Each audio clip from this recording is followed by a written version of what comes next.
Olá a todos, eu me chamo Ana Beatriz Pereira Simões Alves, eu sou aluna de mestrado do Programa Multicêntrico de Pós-Graduação em Bioquímica e Biologia Molecular, e eu vou apresentar o meu projeto, que tem como título Comparação do dimorfismo sexual em modelo in vivo de neuroinflamação associada à doença de Parkinson induzida pela minocromo.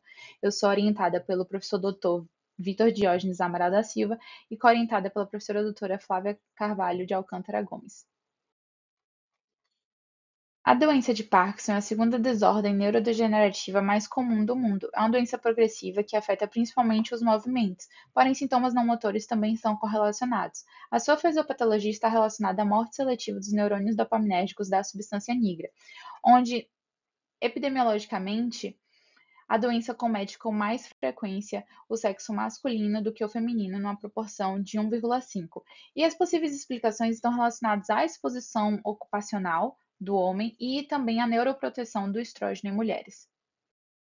É importante ressaltar que, embora os sintomas motores, principalmente o tremor, seja o mais conhecido e evidente da doença de Parkinson, eles não vão afetar todos os pacientes de maneira igualitária. Inclusive, as mulheres são muito mais acometidas com sintomas não motores, entre eles depressão, ansiedade, suor excessivo e disfunção gastrointestinal. Os sintomas motores nas mulheres são muito mais sutis. Com os avanços no estudo acerca da fisiopatologia da doença de Parkinson, levando em consideração a variável biológica, é possível perceber a influência dos hormônios peptídicos esteroides, onde o estrógeno ele é apontado como um fator neuroprotetor e neuromodulador. Quando nós observamos que o pico de diagnóstico da doença é entre 60 e 70 anos, onde nós temos uma elevada presença de células senescentes, nós entendemos como elas podem contribuir para a vulnerabilidade e desenvolvimento da doença. Porque a senescência celular, as células elas vão estar secretando fatores pró-inflamatórios associados ao fenótipos, que vão estar aumentando a inflamação crônica, gerando dano oxidativo, perturbando o microambiente, também estimulando o acúmulo de proteínas tóxicas como a alfa-sinucleína e formando os corpúsculos de Lewis, e estimulando a propagação desse estado também em conjunto com o fato de que é o período onde as mulheres elas já vão ter entrado em menopausa, com a redução hormonal do estrógeno e também a perda desse papel neuroprotetor. E nesse contexto também de envelhecimento, a gente precisa lembrar que, à medida que vamos envelhecendo, temos uma diminuição natural na produção de dopamina e uma maior susceptibilidade ao estresse oxidativo e uma disfunção mitocondrial.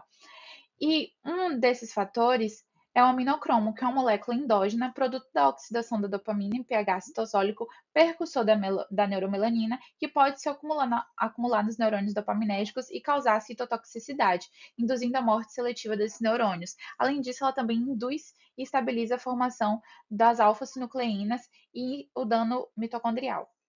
E nesse contexto que meu trabalho tem como objetivo investigar as diferenças do modelo in vivo da doença de Parkinson induzindo por aminocromo em machos e fêmeas e também caracterizar as possíveis alterações em marcadores de senescência celular.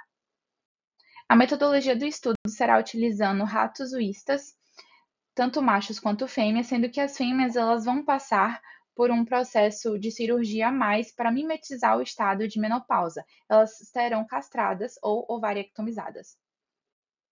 A cirurgia de castração vai acontecer cerca de 15 dias antes da estereotaxia.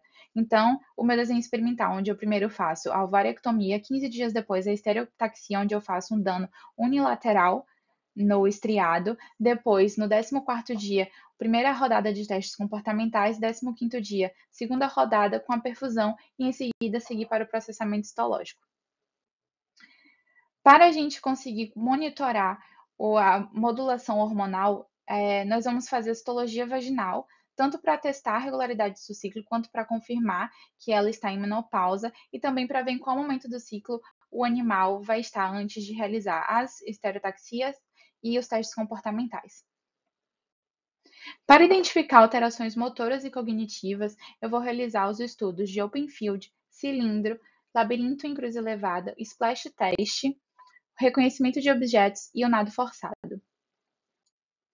Para fazer análise da neurodegeneração, vou utilizar alguns marcadores via imunofluorescência e depois analisá-los pelo grafo prisma.